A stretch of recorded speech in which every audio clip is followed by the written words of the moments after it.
یەکێک لە ئاماژەکانی ئەم پرۆژەیە بەدەر لە سەوزکردنی کوردستان و جوانکردنی ئەوەیە کە لە ڕووی ئابوووریەوە هەرێمی کوردستان سوودمەند بێت چیتر پارێکی زۆر نەچێت دەرەوە بۆ کڕینی دار و گوڵ و نەمام و ئەو شتانە بەڵکو هەمووی لێرە بە شێوەیەکی خۆماڵی بە بەرهەم بێندێک کە سوپاس بەخوا تا ئێستا نزیکی 5 ملیۆن گوڵمان ئێستا لە عرضکردنایە و 5 ملیۆن گوڵی تر خەریکی ئامادەکارین کە ئەمەش پارەیەکی زۆر لە درای بەدەگمانە گەڕێنێتەوە کە نەچێت دەرەوەی هەرێمی کوردستان.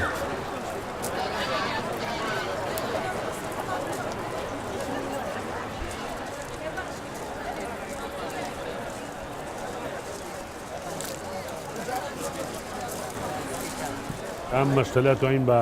گەورەترین لەو کۆمەڵگای مەشتەلانە حساب بکەین کە لە عێراق و لە کوردستان هەیە. یەکێک لەو شتانەی کە هەیە ئەمان توانیوانە 5 ملیۆن گوڵین تاچکەن و بیفرۆشن و هەروەها کۆمەڵێدار لە خارج بێنن و قەڵەمی لێ بکەن و نرخەکانی زۆر هەرزانە.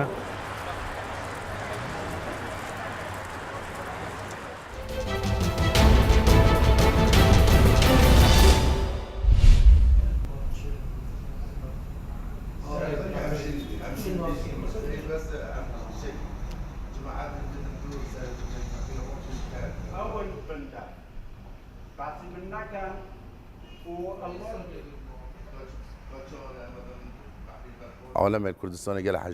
قال حش محبيلات يتمو كيتي فاق الجمالة بيقول كي عالم تيتن محبيلات كريتن باتن ونسبتها ما نسبتها كردستان جي قال حشنت كان كمالان يا بريكوفيك بيتن ونميوان خو سرفراز بقال ميوان خو قال مروي خو شوف كي تين بان وهافين يجي بيقول كي تقريبا أكثرين هون راكن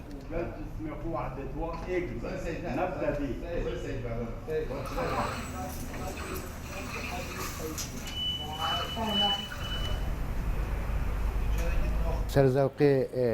ظلامي مثلا جنكي جنك با بتر يود ماليدا او ميتسل زاوقي جنكي بتر يلا كي تاع مثلا ديم خو ما في لك كرندي خونيا كي نيو وكان دين مثلا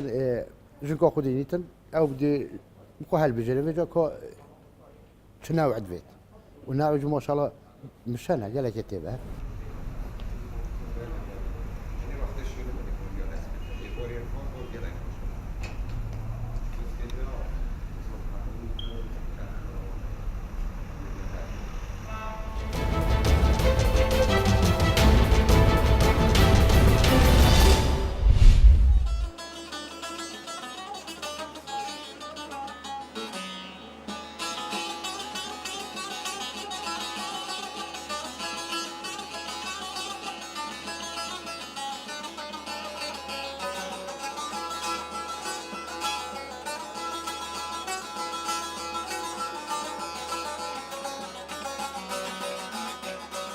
وەستامەمەوە کەسێکە لەوانە کەسێکی زۆر بەناوبانگە لە هەولێر بەڕاستی دەستێکی زۆر باڵای هەیە لە چاکردنی ساز و ئەو سازانەی کە تێک دەچن کە وەکو بیلاد وەکو ئەسلی خۆی چاچیان دەکاتەوە چکە چەندین سازی چاکردوتەوە بەڕاستی سوودمان لێ بینیوە دەستی ڕەنجینە دەستی خۆش بێتن دەستخۆشی لێ دەکەین هیوادارین بەردەوام بێ لە سەرکارەکەی تەمەندرێژ بێتن بەڕاستی ئیشەکانی زۆر جوانە و زۆر ڕێکوپێکە ئیشێکی زۆر جوانی کەلتوریش دەکاتن بەڕاستی ساس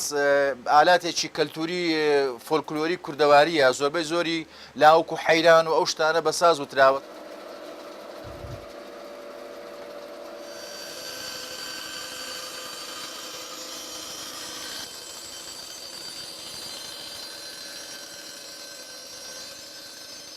gelek